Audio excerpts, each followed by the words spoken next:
co-chair of the CSA Festivals and Panels Committee and the co-producer of this panel. We're really, really grateful that you guys all came and waited and are here to learn and support our wonderful craft that we love so much. It means, I already said that, it means the world to us that this is the first collaboration between Casting Society and Sundance. And we've worked very hard to bring you this wonderful panel today. With some fantastic panelists that you will be hearing from. And we've worked very hard to bring you this wonderful panel. And it couldn't be a better moment to dive into discussing casting and its impact, not just on some of Sundance's most iconic films, but also as we celebrate the announcement of our first ever casting nominees for the Academy Awards.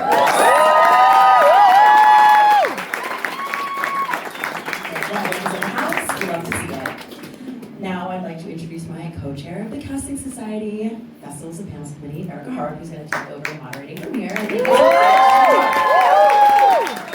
Harley. Hey, everybody. How we doing tonight? Thank you all so much for coming. It's really cool, like Carly said, to see all these people interested in casting. Before I get started, I do want to acknowledge one of our own, Laura Adler, who was a long time, who was a CSA administrator for a very long time, a champion of casting director. She was a casting director, and unfortunately she passed unexpectedly yesterday. And she was a fan of everybody on this panel, some people in this room. So I just want to acknowledge her. We will miss her dearly. There's a hole in this industry now because she's not here. So if we could give a round of applause for all of that.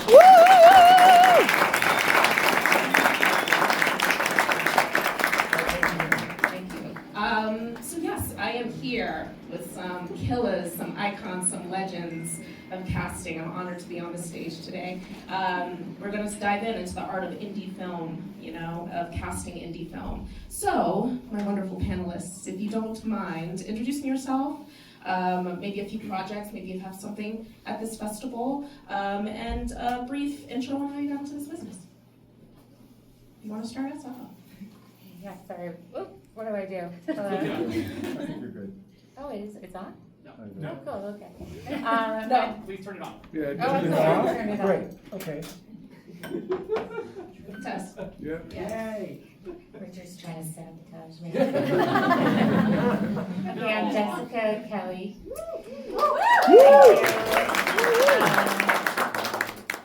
Here, this time I have a film called Chasing Summer. It's on Monday. And I've probably been at Sundance many times and have had many films here. And I got into casting oddly at 12. I had a mentor who had been a casting director in LA and worked on When Harry Met Sally and all these amazing, the best movies from the 80s and 90s. When casting was real and great. And anyway, she told me what someone did when they did casting, and I was like, oh, that's exactly what I'm going to do. And so I just decided then, and I would start collecting faces and names and would write them down and tell everybody I met I was going to be a casting director, and interned when I was 16, 17, 18, 19, whatever, in bad, non-union commercials and regional musical theater, I can cast cats. And yeah, I think it was, when she explained it, she was like, you're somebody who sees people and sees what they're like, and you understand story and you understand how to act, because at one point I was good at it if I was by myself. And so combining all of those things, it just made sense that it would be in my life, and it still is.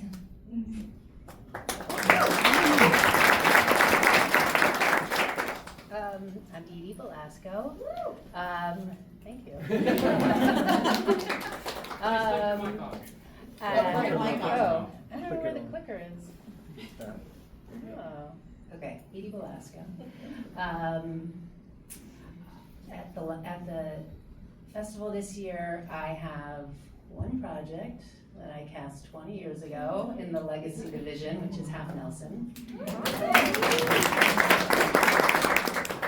And how I got into casting was, I grew up in LA, but no family in the entertainment industry, but knew that was what I wanted to do. So in college, I just internshiped in every area of film and TV, and then got a casting internship through the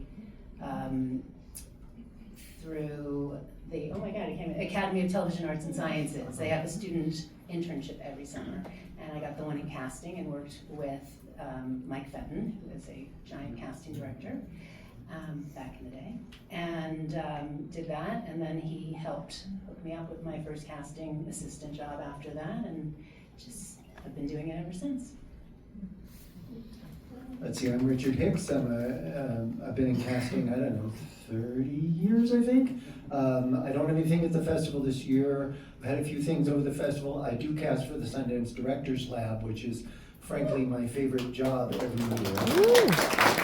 I love it, actually. It's my favorite job. How I got into casting, I used to be an actor. I used to be a theater actor mostly.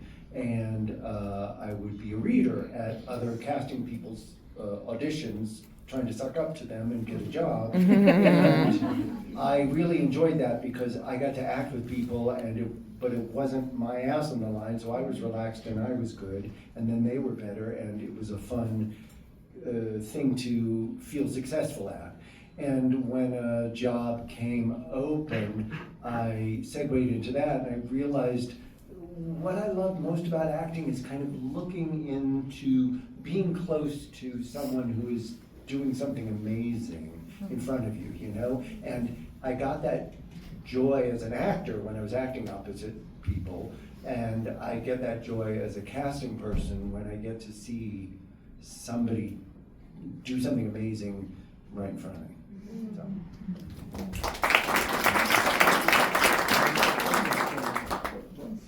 I'm Carmel Cochran. I've got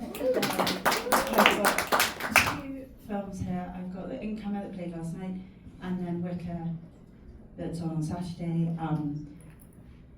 I've had a couple of films that changed my career here. So I did a film called Lilting, and then I did a film called The Witch, and then Rye Lane, and yeah, pretty much been here for all of them. I got into casting completely by accident because my cousin knew a director who paid me £50 to go and take some pictures of some kids. I can't act. I've been fired from like every casting director job I've had as an assistant. I was like the millennial assistant who wouldn't make tea, would like hang up on people. But here I am.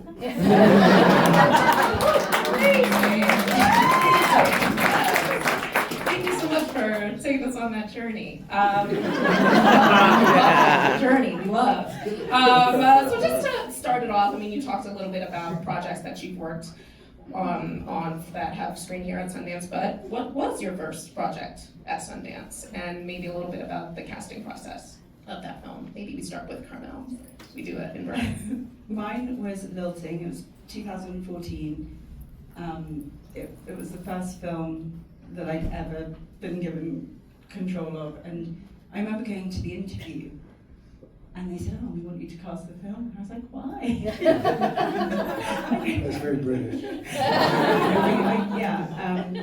But then we did it, and we got Ben Whishaw because I went to Christian Hillel's office and I put the script in a pink jiffy bag with glitter, so that we could take it out, and I sent them cupcakes. And I think that's why he did it. When in doubt, cupcakes. When in doubt. Yeah. Bribery. I don't really have a good story related to my first Sundance movie. It was kind of in mimeograph times, so, you know, it was a long time. Oh, it was called Montana. It was kind of a crime drama with Stanley Tucci and Keira Sedgwick and Philip Seymour Hoffman and some other people, but whatever.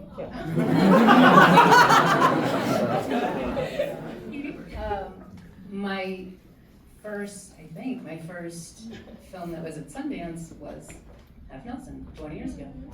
And you wanted to know something about it? If you have something that you want to talk about it, or I mean, it was a great project to work on. It was a lab project as well, and it was just great. It was Ryan had to be cast, that role had to be cast first, and we ended up getting Ryan through his, I had a relationship with his manager at the time, and we got him, they read it very quickly and jumped into it, which was amazing, and then Ryan was very involved, that although it was a short film before it was a film, and Sharika Epps, who is the young girl in the project, was in the short film, but we still did casting for the young girl, just to see who else was out there. And Ryan came in and read with all the, well, not all of them, with our top young girls, and we still ended up going with Sharika, who was amazing in the project, but it was a great experience. My first film that was here was Precious. Which, yeah, Okay. I mean, it also changed my life. So, you know, I think it's actually even being here now and the last year here, like, I feel like it's like the accumulation of my life, like, has been here. Yeah, I mean, that process was, I loved it because I got out of the office, and it turns out I don't like offices. And I got to go out and experience people and sit in lunchrooms and watch kids and audition them at the end of the day, and just even tell them about like what this is, like from lines to being. But I didn't come. I could not afford to come to Sundance at that time. I was 26. And so I heard that it was there, but the time I actually came was for this movie called Assassination of a High School President. And I didn't know where I was staying was like an hour away from actual like Park City. But I got into one party and I was like, this is so cool. And I was like so in love with the director and everybody was cool. Anyway, that was my real first experience. Nice. So we talked about, you know, some of the casting process on the films, but why is casting essential to the filmmaking process? What do you see as the casting director's role in shaping the creative vision of a project? That's everything. It's really, it is essential. I think when people recall their favorite parts of a movie, it's through what they're seeing an actor is doing. And so who you choose to be that face, to be that moment, to do that unexpected thing, that's casting. I think like the script and the cast are kind of the two building blocks of it. And the script itself is an intellectual enterprise until living, breathing human beings with a past and a present and a face all step into the roles and inhabit it. And then you begin to understand the nuances of what you have in your material. And some avenues open up and some shut down because that wasn't a fertile ground. But like it changes and then it becomes something alive once you're talking about the casting of it. Gorgeous.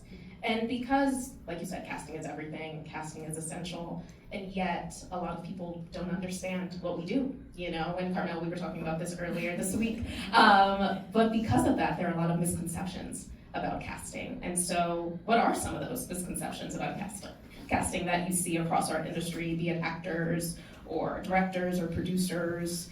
What's something that is misconceptions? Yeah?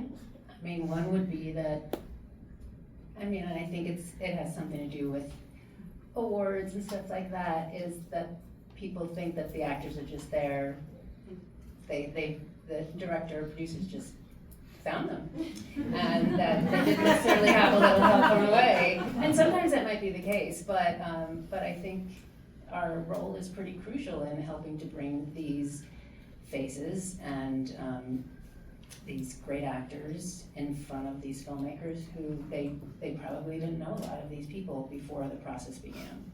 So. I have two. Talk about it. One simple, we don't know them personally, is one. a lot of people think like, oh, just, call your friend, blah, blah, blah. And if we do, we'll use it if it's really necessary, but it's also whatever. Anyway, the second one is, I think a lot of new filmmakers or newish people are seeing everything from their eyes and not from the perspective of an actor with an agent, with a body of work, that every decision they make has to keep elevating them. And it doesn't have anything to do with you or your script. There's also perceptions that happen too, like if this person does this cameo for one day in a movie of known names, what is that signaling for that actor? And everyone's like, well, we can get a star for this cameo to finance the movie. And it's like, that's a lot for that actor to put at risk by just stepping in and doing a one-day cameo on a movie when, you haven't been proven yet. I think a lot of what people don't understand about casting has to do with the fact that we do it in a private conversation between us, the director, the producers.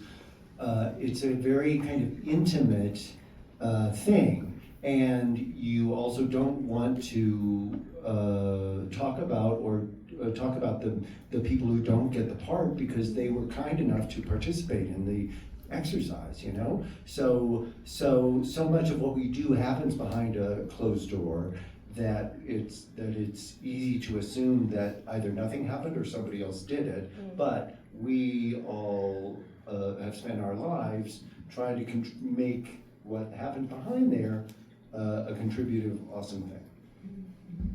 Yeah.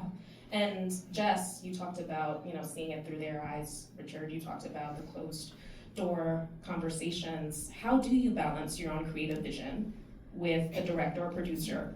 And any examples of when you've changed their minds on something or someone in a way that significantly altered the process? Carmel, I don't know if you want to start with that. I'm just trying to think of one that won't get me into trouble. What stays at the box? You say that. Maybe when we were casting Alice and Oliver in Saltburn, and my approach to it was, and Emerald was the same, we were kind of in cahoots, that we had all these amazing people already, we didn't need XXX to play this part.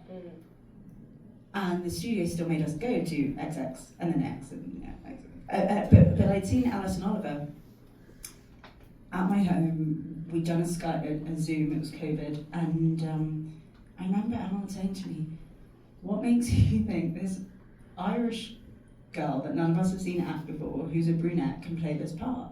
And I was like, I don't know, she just seemed cool on the Zoom.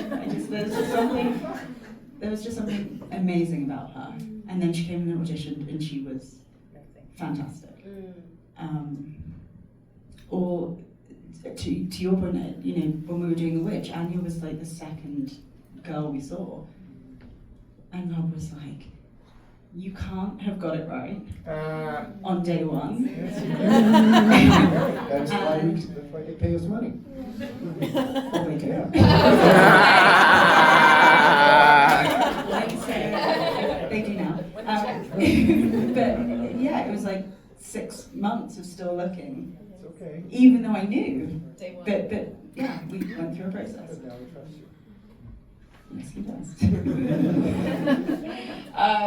So we Carmel touched upon, and we all touched upon the relationships that we have with the creative team and what that entails. But what's a relationship with a creative collaborator that's been most meaningful in your career, and what makes for strong collaboration between the creative team and casting, and how do you nurture those relationships over time? I mean, anybody? I pretty much work with the same directors. Yeah. Again and again and again. And how do you make that happen? Magic. Yeah. I don't know. I guess do a job that they're happy with. But Yeah. My children have grown up with some of these directors, and we were just having a conversation in the car about Nepo babies, and I was like, mine are definitely going to be Nepo. They can't act, so maybe they won't. But they've grown up around, like, my daughter literally asked me the other day what her per diem was. It's just language that they hear, and yeah. I love working with the same directors again and again, and you get into a shorthand, and that fear, I can't work in fear. I worked with a couple and got fired, but I can't work in the unknown, and so now I really, if someone's coming back, I'm like, okay, we've got a tried and tested thing that works, and we know what we're doing, and basically leave us to do it. We'll cast your film, and then you'll see it. Studios.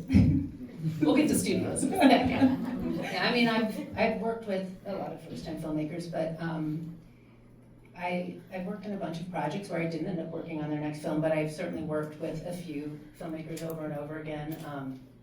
Drake Doremus comes to mind, where I cast his first film out of directing school, and then he went and made 3 movies that I worked on, because he has worked with other casting directors, but 3 that played here at Sundance, and now I'm currently working with him on another, so. Jeff, I find actually almost every collaboration meaningful, because some will really teach me patience, and some will really teach me that actually how to collaborate and not just like my idea is the best. And then there are the ones that are family and fun, and like Ava Victor on Sorry Baby, like every time her face popped up on Zoom, I'm just smiling and laughing, and just like actually made my day better. And I feel like that film actually is an offering of my talents. Whereas sometimes, people will take it away, or they'll be afraid to fully let me in, and it's kind of a shame, because I have a lot to give and to share with them, and I listen, and I think the first part of your question was like, how do you take your own creative vision and mix it? Yeah. I usually attach to some part of a script where I feel like a private moment of a character or a lead, and I put myself there, and I'm like, who else is here? Like, who does this moment? And then, I'm standing at the counter, and I have a chicken, and I'm eating it alone, and who is playing this part? And then I go, and so then I do that first, and do all the lists and ideas, or if someone says they need this, and I do the creative work first, and then I talk to them, and I start to hear how they're talking about it, and then piece it together that way, I guess. I do something similar when I'm looking at a raft of pictures of people that I don't really know, or that might know a little. Sometimes I say a line that the character says to themselves, says in the script, or describes something. Like I was looking for one part, and I said, I'm such a knucklehead, which is some line that this guy said, and I was like, who is saying that line in these pictures that I can see? So that's something that I do that's similar to you. Yeah. Yeah. No, I mean, we all have our process, and we all get into the script, like you were talking about, Richard, in our own way. But I think another collaboration that is so unique to casting directors is the relationship that we have with actors. I think it's the beautiful thing. It's one of my favorite things as a casting director, working with actors. So what was a meaningful breakout performance from a film or a Sundance project, or any film in general that you worked on? What was the process of casting that person in that project? I don't have a good story for this. Somebody else. Okay, well, I will say there's a moment, one of the Sundances, where the lead character of this film spoke, and everyone realized that she was actually Australian, and it was this movie Patty Cakes. And it was a great movie. And one of my actually favorite collaborations too. Jeremy Jasper is like, I always say, like, the directors that make me dance, like when I'm like scheming and conjuring and I want to move, like those are my favorites, and that was Jeremy. And also, like, I think nobody expected her to be able to pull that off, and by God she did, Who are we talking but it about? was Danielle McDonald. Yep. Because it's a wow. If you haven't seen it, It was a weird year for movies that year, and it never really did what it was supposed to do, as we all lived through many times. But yeah, that was a moment I'll never forget. Anybody else? Yeah. I've got a good one. I'm going to try and make it as quick Take as I your can. time. Take your time. We're here. I was doing I did a series called The End of the Fucking World, and it was the first TV series I ever did. And for the second series, I was like, right, great, I know what I'm doing. And I read the script, and so I went into the production office, and they said, oh, who do you think can play Bonnie? And I said, oh, there's this amazing actress called Naomi Aki, she's done this film. And they were like, no, it can't be her. And I was like, did we read the same thing? It's like, obviously her, it can only be. Anyway, we do auditions. We found out she just got something huge. I can't remember what it was. Star Wars. But that didn't matter to them. So we do the auditions, it goes to someone else, the actress pulls out to do this film that never happened. And I said, oh, what about Naomi Aki? And they were like, no. So we do a day of auditions, and I lie to Naomi's agent, and I say, right, I don't have the director or the producer with me because they're on a recce. They were coming to my office like half an hour later, and my office was on a dead end, and so I had to get Naomi in. She can't, at the time, this was before self-tapes, she just had to come in. So we got her in, and then I was escorting her up the road, shielding her so that she couldn't see that the director and producer was walking on the other side of the road. And they're like, Carla, what are you doing? I'm running up the road. So we do this day of callbacks. We didn't find who we wanted, and I was like, oh, I've got this tape of Naomi Aki that I think you should watch.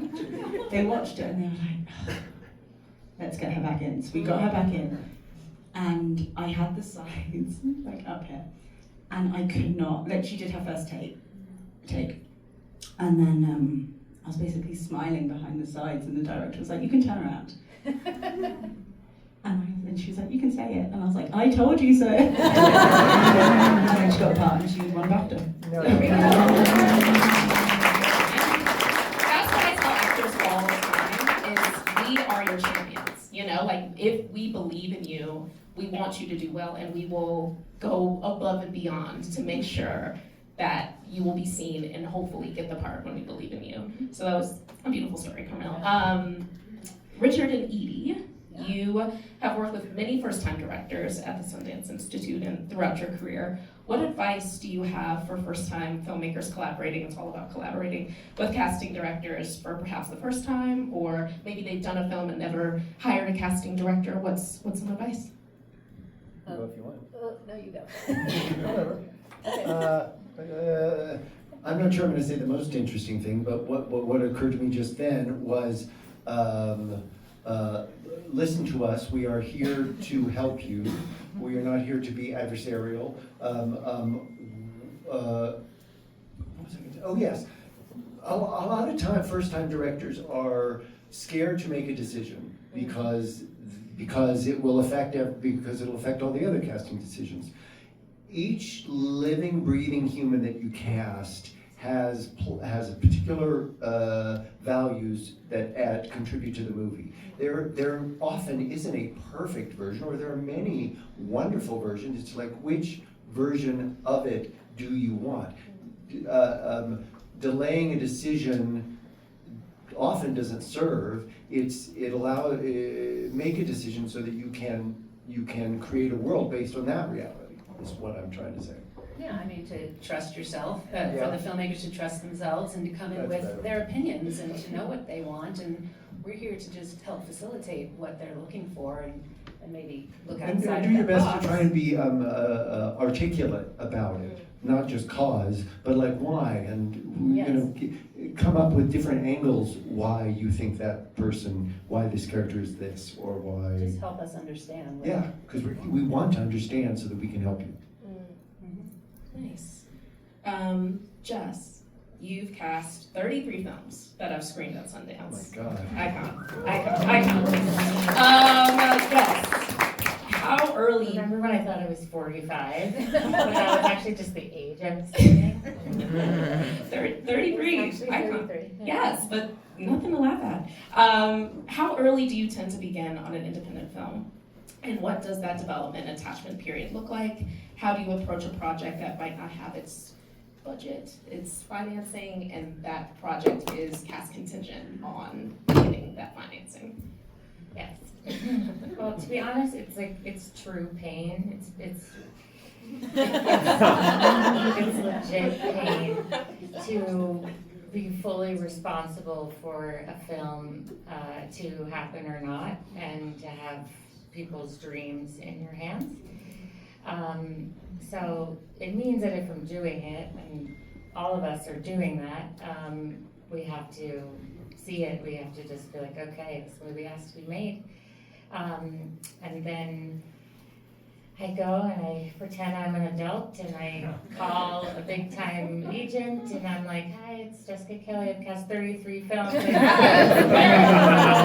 I might know a thing or two about a good film, and I really believe in this person, and I think this role is the next Winter's Bone, the next blah blah blah, the next, and I have to scream at the top of the mountains about these people. And what I really love, though, is seeing some people here that maybe passed on it, or agents that didn't give it the time of day, and then I'm like, yep, I'm here again. Yes, but it's painful. That part is very painful, and it's very long, and mostly nobody cares. And most people will pass. I expect always just passes, and so you're always kind of preparing for, you want to give someone a dream choice, take a little time, and then we go to ones where like, they haven't been in a movie in a while, they've been on a TV show, never seen them do this before, but can they actually do it? Because also, you can think out of the box maybe too far sometimes. And then there are people who just always have hunches about that can do more. And then I also like to think about, like I used to cast by the Sundance, used to have a manual that was printed. And I would look to see the cast, and I'd be like, I want to see that movie, And I look at the cast as a whole, not so much just the one person. So sometimes I'm like, oh, this person is somebody would recognize, and then we get this person that somebody else would recognize, and you sort of piece it all together, and it's like, oh, that's an interesting cast. I often say, shoot for the moon. You can shoot for the moon, and then we got to come back to Earth. Like sometimes you do get that number one that on your list, and then sometimes you have to do that dance that you were talking about.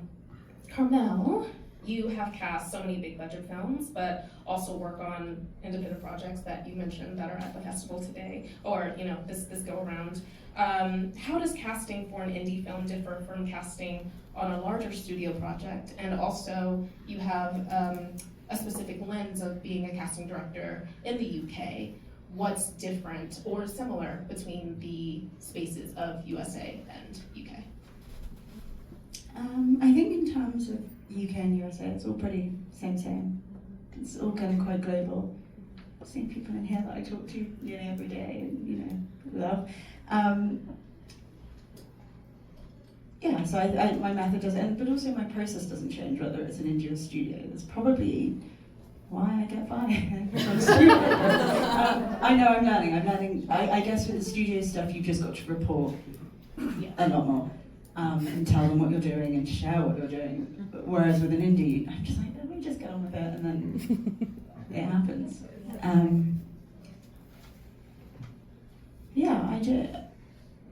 I don't love doing the bigger budget stuff, always, because sometimes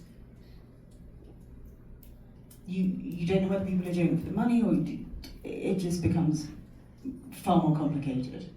Whereas our little film, The Incomer, where we had no money, it's like I'm really meaning it when I say it's equity minimum per week, and you're going to be cold, and there are no trailers, and it's just easier to be real about what the setup is.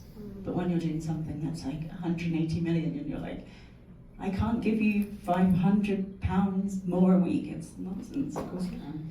Yeah, it's like we're already here. Might as well. But it's not my money, so I Yeah. don't care. Does anyone else want to talk about studio versus indie? I would just say that there was this one I did that all I was doing was paperwork for the studio, Oh, yeah. and I I never did that. got to do the casting, and I was like, I'm always behind on the casting because I'm constantly trying to update the lists. That was my experience. But I just don't think I'm open to everything right now. Joe's trying to get me to think big. He's the producer.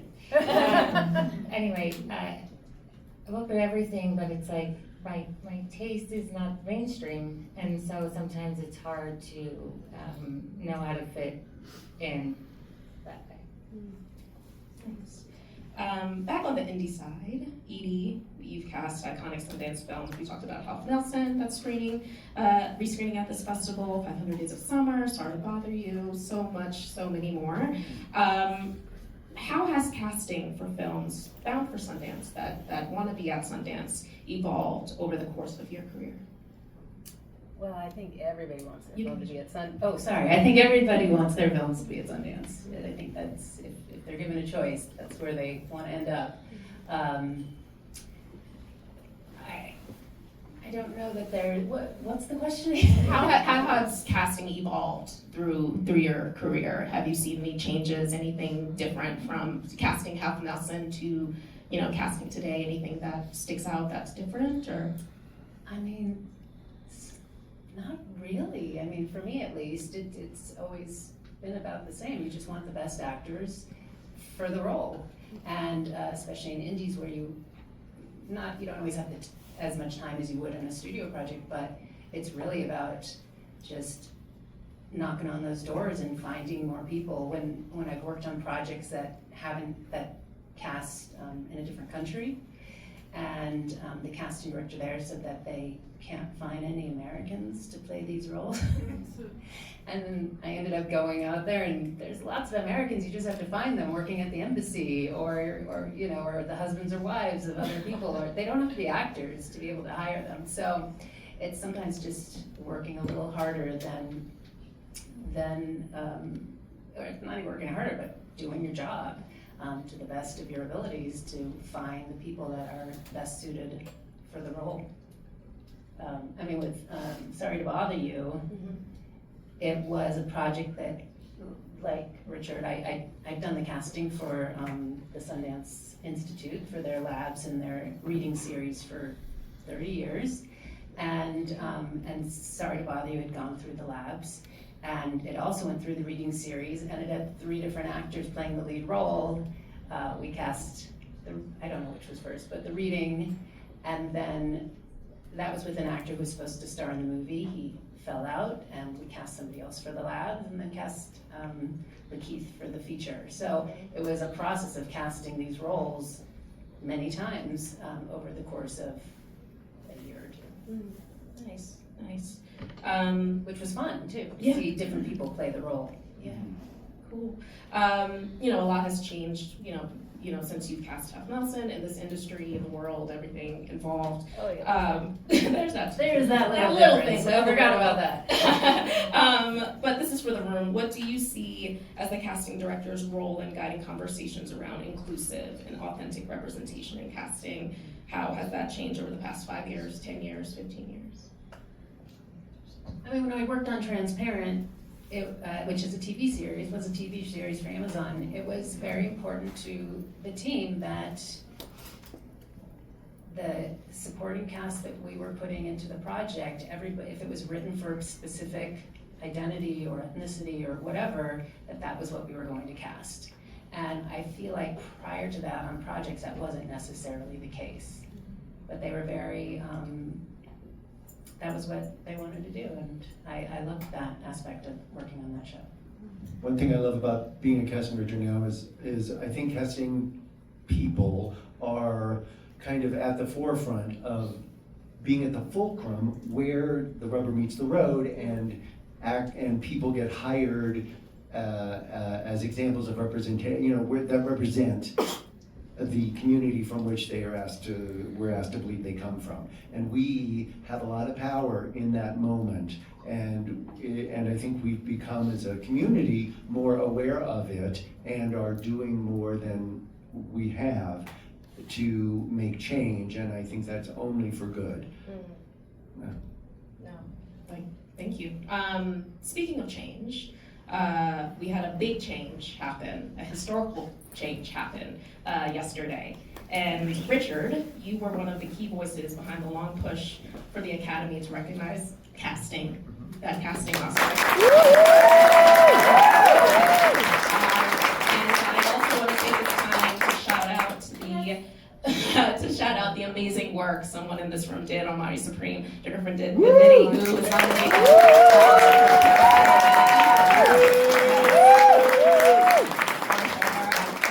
you for joining us, Jennifer. So Richard, I just want to give you your flowers, and thank you so much for all that you've done. It's a lifelong career goal. The casting community has talked about this for as long as I've been in it, 30 plus years. We're so used to taking a step back and accepting less than that. And finally, the stars have aligned and the groundswell had happened, and here we are at our first casting Oscar.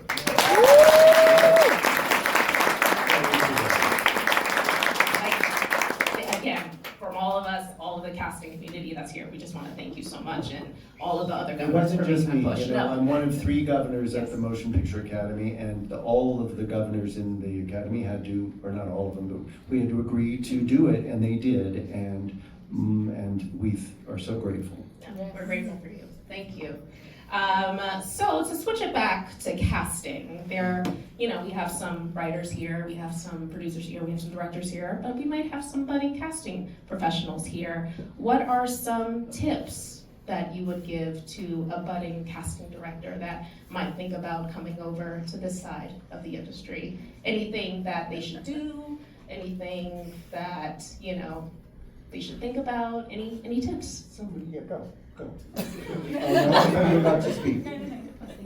Oh, I have something that comes in my head, like watch everything, see everything you can, fall in love with as much stuff as you can or not, know what you think about it, and try to be as articulate about why you like or don't like a person or a thing as possible.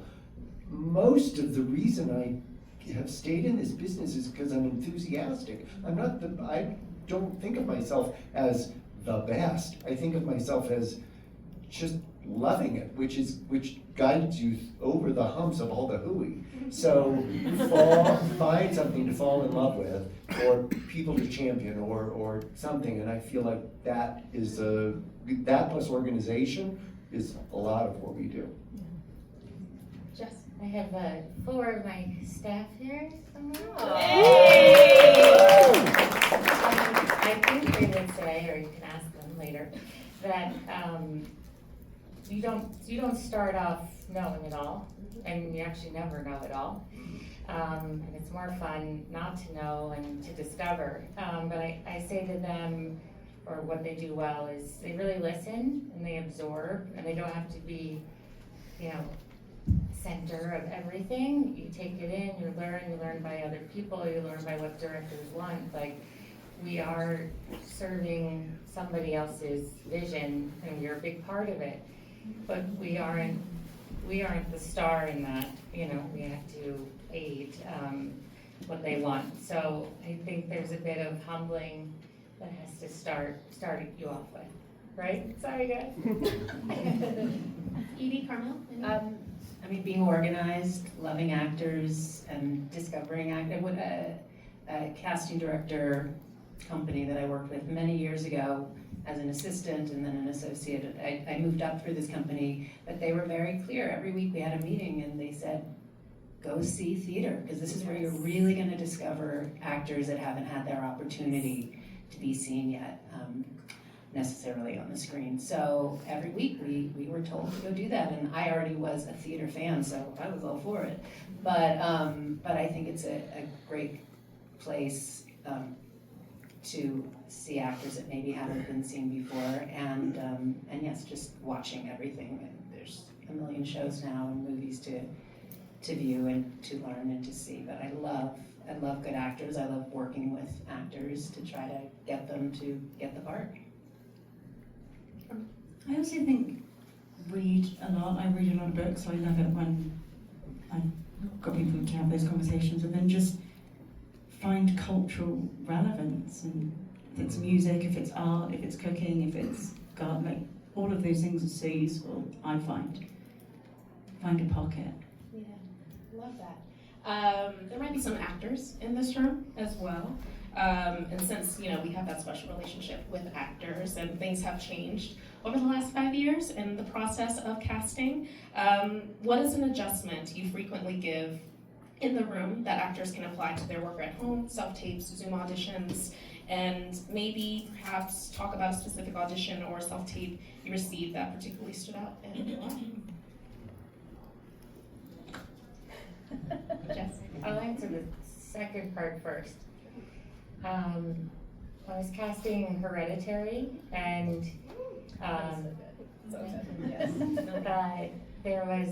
we had Toni Collette, and we were auditioning for The Sun, and all these teens were coming in, and then Alex Wolff came in, and it was outstanding. It was, and I don't usually say that. Most things are fine or okay or good. Yeah, like that's good. Like sure, yeah.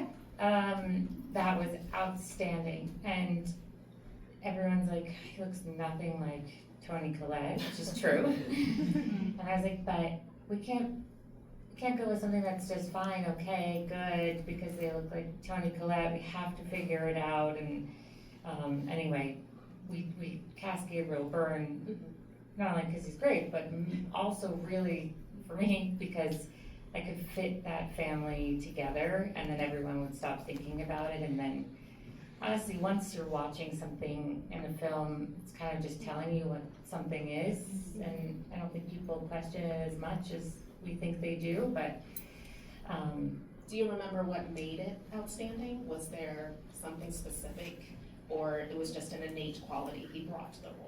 Oh, he went there with his entire being. And I think sometimes a misconception is like, oh, yeah, yes, this is an audition, but you know, if you want it, you have to get it. You have to, you know. I think the note I usually give, besides listening is my big thing in everything in life, I guess. But and it really does. It's movie magic. When someone's hearing something and then changing from what they really just heard and didn't anticipate it or plan it, but it's just, you know, that's one good thing. But I think also really like this, you've existed as this character before this moment, so that you're coming in as if this is a moment within this person's life and not this is the actor in an audition. That's something similar to what I say. Like, often when I was in the room with people, and a helpful tip is I would be like, okay, that was good. That was the audition version of it. Now let's do the documentary version of it. And what I mean by that is the actor's desire to do these particular set of things so as to get the job is not something that the character cares about. What I find is helpful is when an actor finds something in the part that's funny or silly or moving or whatever it is that is more meaningful to them than getting the part. That it's of lesser import whether you get this part. What you are here, is the wellspring is what you find amazing or what funny or whatever it is about the role. So connecting to that and then allowing it to be observed without a desire to please, because when you kind of lean in hungrily, I instinctively step back. And when you exist, my natural curiosity about the truth of something makes me come forward. And so it's a hard thing to do, because you of course want the job, but you have to put that somewhere for those moments, and that's kind of that's the gig, kind of. Nice. No, that is it. And before we go to Q&A, because we want to hear from you all, what excites you all about the future of indie film? Just that we get to keep doing it. Yeah. Just great scripts and.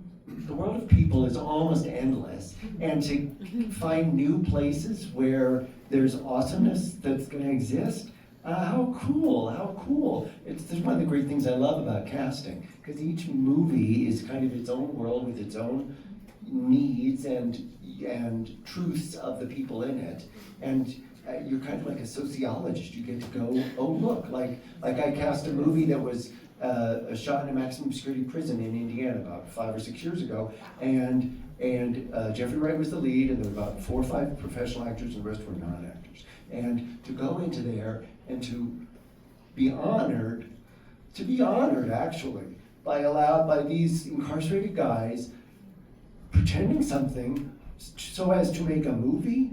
I mean, I'm from Ohio. I'm a middle class kid. That's something I would never have experienced, and it's one of the gifts that casting has given me.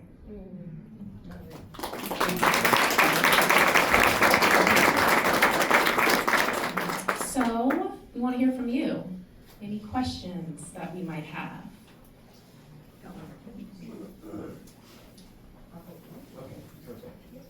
Hi there, my name's Aiden. Oh, sorry. It's okay, we can hear you. It's okay. Hello. I kind of have a general question. I'm curious as to if you've ever had to audition a friend or someone you know, like, personally, and how you separate the casting process from your relationship with them and the character. I actually use it. I say, you don't sound like you. Why are you acting like that? If you are an actor, it's a good thing actually to run it by a friend to make sure, because they'll know if you're being truthful.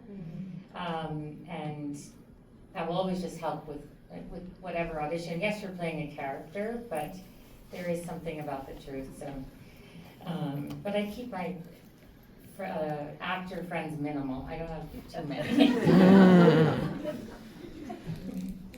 Any other questions? I think we have some over here. Yes? Hi, my name is Malika and I'm an actress. So my question was about acting reels. If an actor is unknown, what kind of acting reel do you suggest? How many clips? What kind of clips? And also, if possible, I have a question about, so I'm from Kyrgyzstan, and my country is not represented in films. So what's your advice for actors from our region? Tell us a story. Yeah. Write a film. With regards to a reel,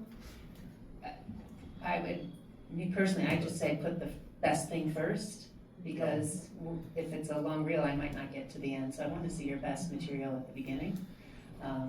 And whatever you have, if you're an actor just starting out, you're just going to have what you have, or maybe put some monologues on there. But just what you feel is your strongest performance, I would put at the beginning. Thank you. Over here? Yes. Oh, okay. Hi. I think one of the most important What's your name? My name is Houston. Houston what? Houston Costa. Hello, Houston. Hi. I think one of the most important relationships in Hollywood is the rep casting director relationship. Yeah. So I just am curious, what is one thing that reps do that you love, and one thing that reps do that you absolutely hate?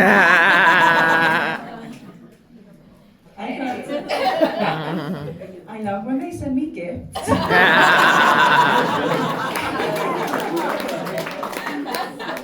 I hate when they call me at 6 p.m. 6 p.m. 6 p.m. UK, Uh-huh. because I'm eating. You can call me at 8. Um, Anything else? I like it when an agent is selective and is genuinely here, when I feel like the agent is genuinely there to do what they can to contribute to the process, as opposed to doing what they can for their benefit. Which is, of course you're there because you need to make a living for your client, your clients need to get a job. But when you call me to waste my time so that you're asking me to waste my time so that you can say to your client, at least it got you in the room, that I find, that when I smell that, I'm like, no, then I put you on the B list. I do have like a more sensible answer. I do like it, but I also, I think what reps also do that probably goes unnoticed or unseen is when they connect us and give us work, and that happens a lot. And I think that's really appreciated. And I appreciate when I know that an agent or manager has read the material, which I feel like you can tell with conversations that sometimes they haven't. And that's okay, I know they have a lot of things to read, but that they've read it, that they're bringing forward clients that make sense for it. There's a few agents that, at smaller agencies, that check in every now and then to say, what are you working on, what do you need help with, and I appreciate that as well. I don't want that all the time. But these particular agents have done it for years, and they're doing it because that's the type of agent that they are, and I do respect and appreciate it. I was just gonna say. Hello. Oh, they're over here in the back.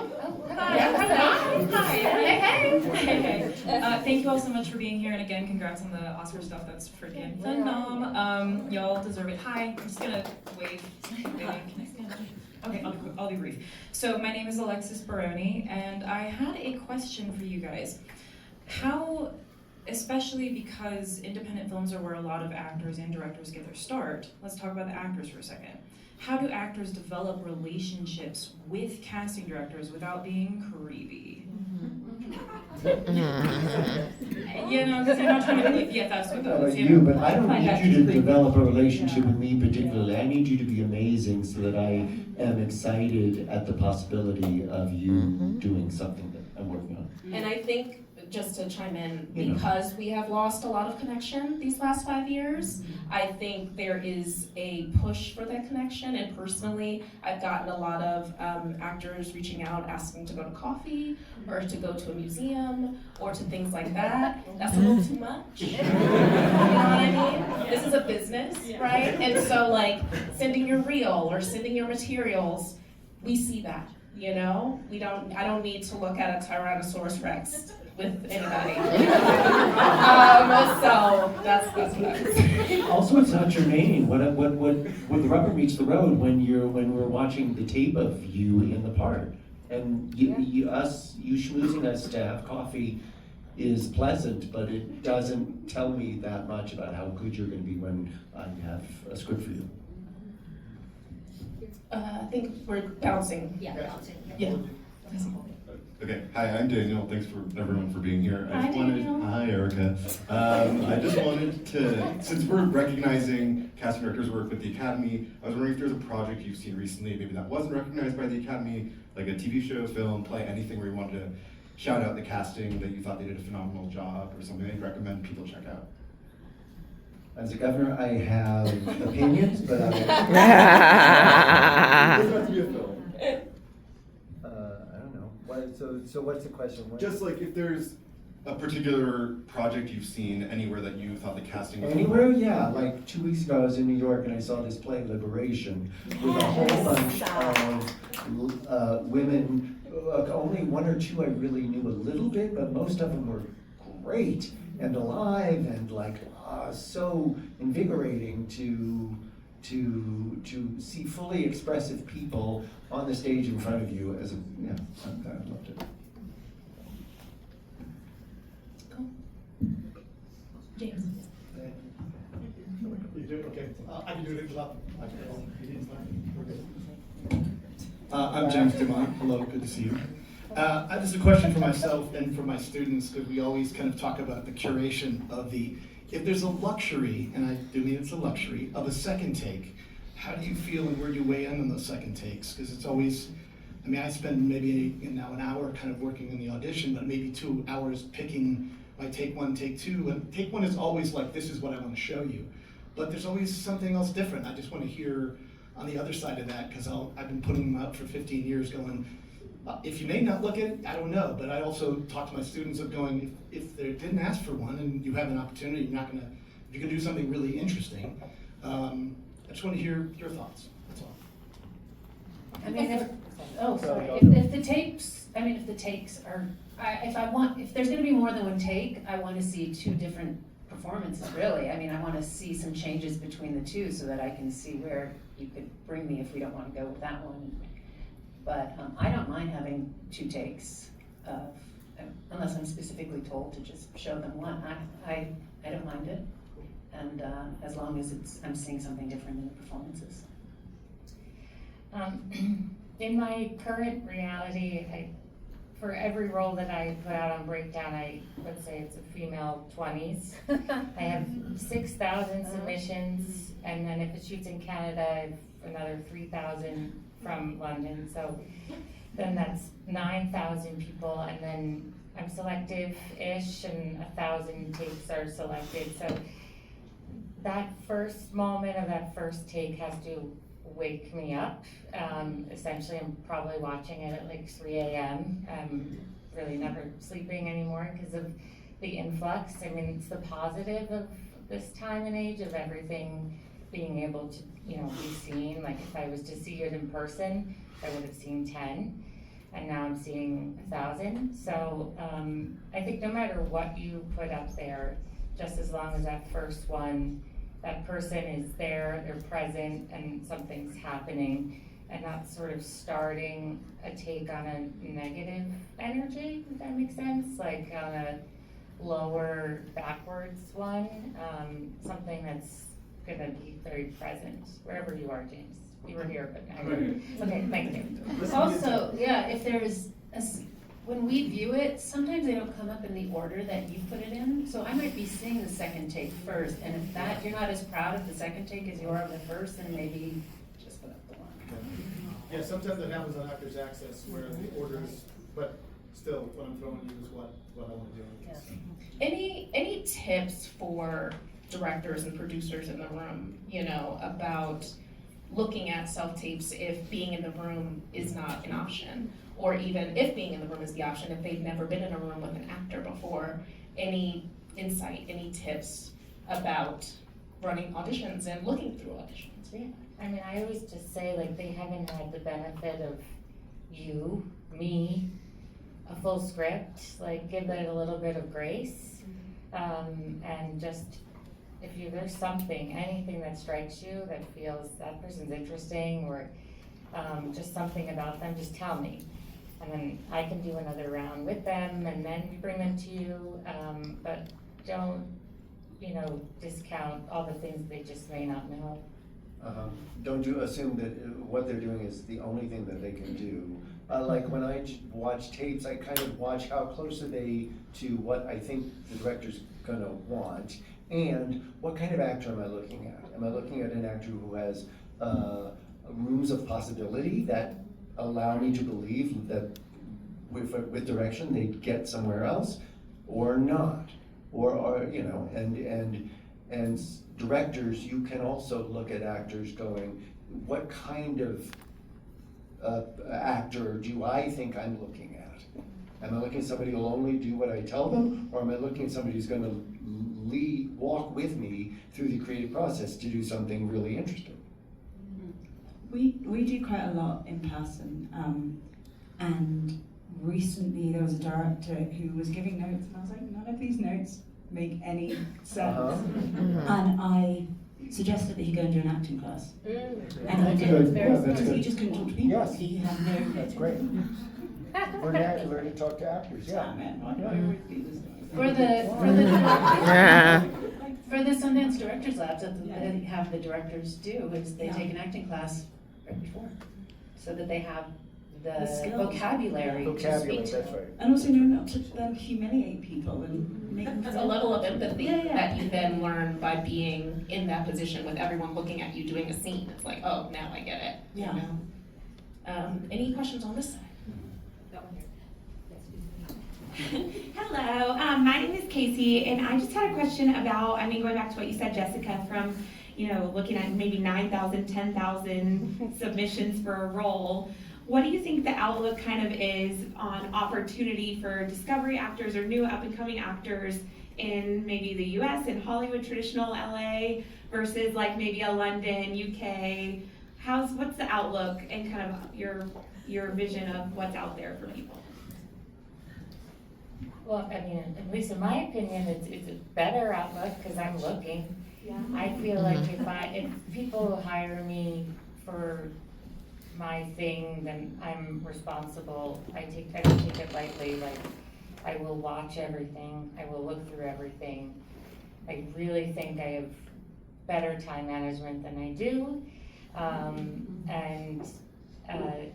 So now I'm looking. Before, there was never 6,000. It was not like that at all, like 600. Yeah. So I don't know where all these actors came from. In this time and age. Yes.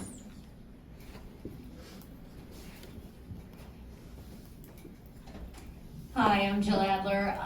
There are a lot of films, hundreds, thousands of indie filmmakers and indie scripts, and not every one of them can be a Sundance film. When you get a project that comes to you, how do you know that that's the one, that that's something special, that that's something that you want to work on and you see it? At what point in your process do you even recognize that? I think I'm totally surprised. I think the scripts that I always think are going to be amazing, that I've read and think, oh, this is going to be the one that's going to change my life, does nothing. And then the one that I think, oh God, I'm just going to do this because it's a friend or whatever reason, are the ones that surprise you. I don't know. I'm somewhere in the middle. You have to when you fall in love with something, you fall in love with it. And I want to do this because X. So whether or not, I don't have any idea if something's going to get into, I'm not good at picking if something's going to get into Sundance, but I am good at understanding why I should work on something. How it makes you feel. Yeah, how it makes you feel. That's essentially what it's about. Hi, my name's Charlotte Hemmings. My question is about local hire stuff.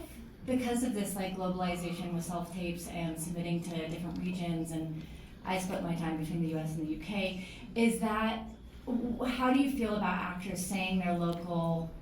I don't know, they say, oh yeah, I can be based in LA or I can be based in New York, but they're not based there. Is that a big no-no, or I don't know, I guess you guys are probably seeing that a lot, especially with the influx of 6,000 submissions for a job, so just kind of touching on that idea. Cool. We're doing something at the moment that shoots in Europe. It's all American cast in theory, and we're getting that. We're getting, people who are based in America, and then when I'm saying, oh, and we need you on a call back tomorrow with the director, and they're like, I'm in Toronto, but I'd be happy to fly, and I'm like, you're not doing that's insane. Yeah. We'll do a Zoom, but some people, like a lady came from Australia the other day, but hadn't told us, but told someone in the waiting room who then told us. It feels wrong. It's unfair. Yeah. So no, don't say you're. You just be truthful. I think you just got to be truthful about. I'm based in Nashville, but I could be a LA local hire. I love a could be. Could be. And what your could be is. Depends on the size of the part. Right. Depends on the size of the part It depends on the size of the Yeah, film, like because if doing you're a- not doing based a- here, you have to know that we can't bring you out or put you up or per diem. So Yeah. we really want an LA-based person. And for I'm doing a TV show sitting in LA right now, and people who aren't in LA for the co-star parts, I'm disinclined to bring in because I don't want the day to switch and then they can't make it. I also think, there are some technical rules too, like I have a lot of TV shows that shoot in Canada, and they're letting us shoot there, and we're coming over, and then we're just being like, we don't need you Canadians, we're just gonna populate it with all this American actors. And they have like a union that also, you know, makes sure that that doesn't happen. So I think it's also about being fair to the people that has lived and worked in a place and built something there, to make sure we're not just bringing in, you know, favorites. Or it's like the same thing when like someone's like, I just want, you know, you, Jess, to play this part. And I'm like, I'm not gonna ever take a role. Well, I'm not gonna do it.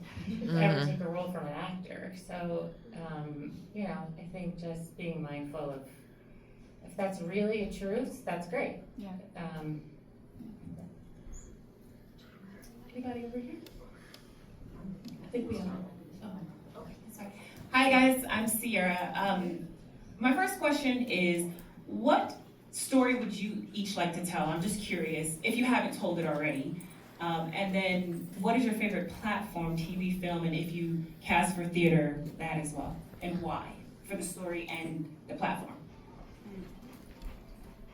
Like what story we would like to tell in film? Yeah, because I Or assume that casting? you're also creatives and you got into it to tell some type of story. So I'm curious to know, what is your ideal story to tell as a casting director, or if you see yourself in any other regard of telling that story, why and what is it? I don't exactly have a story that I'm dying to tell. One thing I like about casting is we're kind of like a sea anemone. We sit there and we wait for something to drift over and we catch it, and that I'm comfortable with. That's why I'm not a producer or a director. Like, I'm burning to tell this story. I'm burning to be the garden where the flowers grow. That's me. Yeah, the vessel, and it's a unique kind of relationship to the story, I would say. Yeah, I would agree with that, and Yeah. with regards to which part of entertainment, as long as it's good material, I'll do anything. I mean, and I have. But I love good material. It could be a short film, it could be a series, a music video.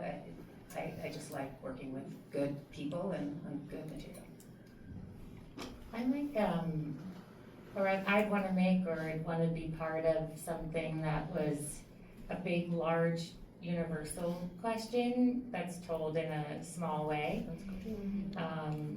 Like why we aren't really a community anymore and why we're so individual. Something that taps on that, or like why my grandmother yells at people in front of abortion clinics, and my other grandmother has fought for rights of women forever. Like, just those stories about life. And I really want to do a musical because I love when people sing to me. Sierra mentioned, the mediums, film, TV, theater. Process the same, process different, what makes it different, TV's fast, what differences do you see with the mediums, commercials even? I love a commercial. TV is not for me. I need a script, I need everything, I need all the pieces in front of me. I really struggle to cast TV. When the scripts are not written, you mean, like when we're doing... Even when they're written, because they change it. And I've not had great experiences yet on TV. I think there's truth and there's sucky everywhere, and we just try and not do stupid things. But anything about the process that's different, anything? I feel it's somewhat similar across the board, but TV is fast, commercials are faster. Different mediums have different requirements, I find.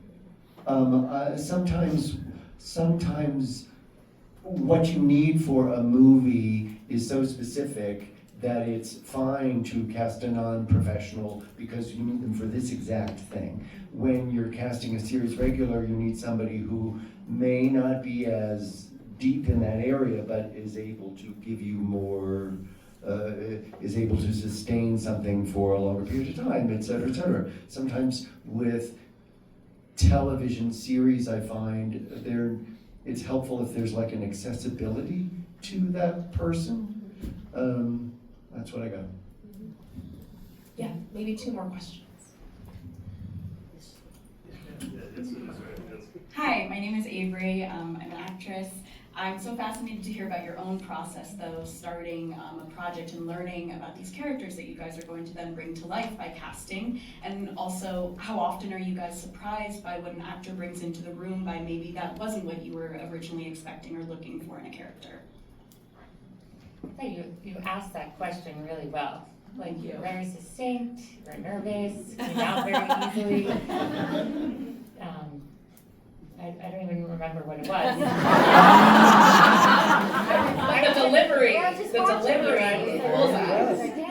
I was never able to speak like that anytime.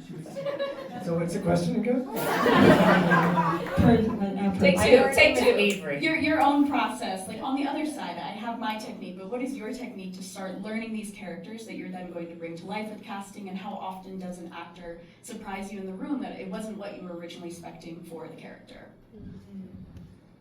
I think the surprise happens every day. Yeah, that's the point. Like, it's deeper or better or more powerful than you thought it would be, because you're watching somebody do it and they just take your breath away because they did it intricately or differently or something. The surprise is what keeps it alive for us. It's usually when they think that they've done the worst. Yes. And they come out and the agent calls me and is like, what went wrong? And I was like, we're going to get the part. What are you talking about? That's interesting. I had an actor give a great performance, and he was done, and he knocked on the door. Can I do it again? Yeah. I was like, and the director prior to that said, it's him. He's the person. And then he knocked on the door, and the director's like, okay. I mean, so he came back in, and all I'm thinking is, you have the part, don't mess it up. Because I don't want to have to keep casting. And he walked back out, and the director's like, yes, him. So thankfully, but if you're giving a performance, just be sure, like, trust yourself. In terms of the process, like, I read the script a whole bunch of times. I write down a long list of questions that it brings up. I try to figure out who to ask those questions of. That's what I do. One more question. Hi, I'm Tony Naples. My question is, things have changed a bit now that we have the internet and so forth and so on. How many actors actually really get hired off these self-tapes now? Almost all of them. 6,000 self-tapes that Almost all of them. You've seen. Really? Yeah, because it's a self-tape world now, isn't it? Yeah, it is a self-tape. So, Well, so maybe how not do for we you, get? because you have more in person. So are you hiring people when they actually come in and do auditions more, or you're actually hiring off the self-tapes? Then what do we have to do when we're self-taping to get hired? Really be awesome and then really let it go. Because the kind of frustration about why am I not getting the part serves as a drag on your personal energy and keeps you less available to do the next one. So what I tell actors, and please y'all speak up because I feel like I'm monopolizing things, is you have to really give it your all, invest everything, do all of the work, all of that work, and then completely let all of that go. If you don't do all of the work, you're less likely to get the part, and if you don't let it go, it hurts you long term. And that is an unnatural thing, because it hurts to really go for it and really not get it. It hurts, I get it. But that's what life is actually about, and that is what being a fully present actor in that moment requires. And I would encourage you just to stay focused on the work and do the best goddamn work you can, and then the rest, everything else falls where it falls. I just want to say, wait, can I tell you something? Yeah. Okay, so if I had a role of Q&A woman number one, Yes?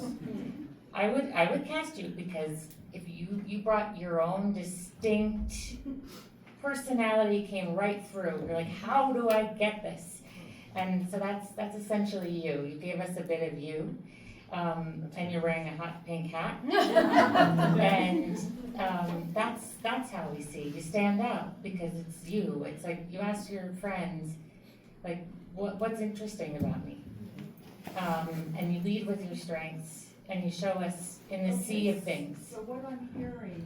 Do I give her another take? Or? Yeah. So what I'm hearing in the self-tapes is you kind of want us to overact. No, were you overacting when you asked the question? No. So, no.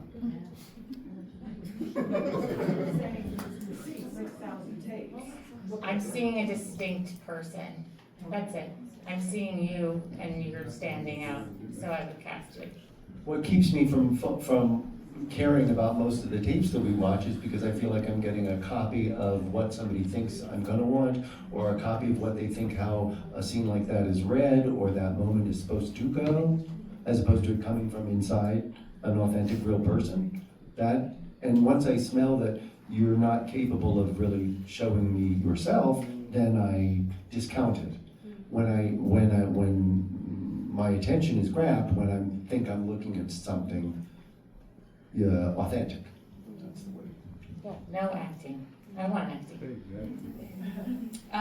One last question for the group before we go. And thank you all for coming again and being present and thank you for our panelists as well. Just one simple question. You know, the industry is a little different than it is, and we shall see what's next. But any advice for artists, filmmakers, any parting words of wisdom to give during this time? Just keep making, keep writing, keep creating, keep moving forward. Just don't stop. I would say love is all we have. Our love of you, your love of what you're doing, our love for each other. Find the thing which you love and live in that as much as you can.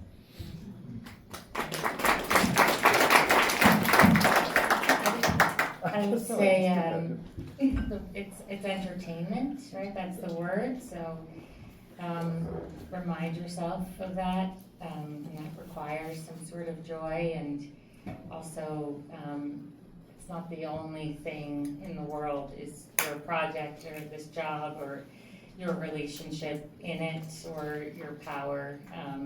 You know, there's a lot. There's people. There's your family. Rescue a dog. There's so many dogs in the home.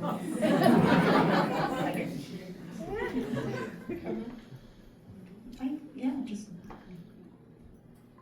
have something outside of it. Give back to your community. Do something else as well.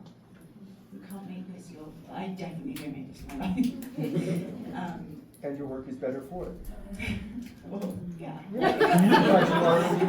You play work, so no, I just think you need to live, walk, feel the ground, be all witchy. Well, thank you all again. Thank you to our panelists.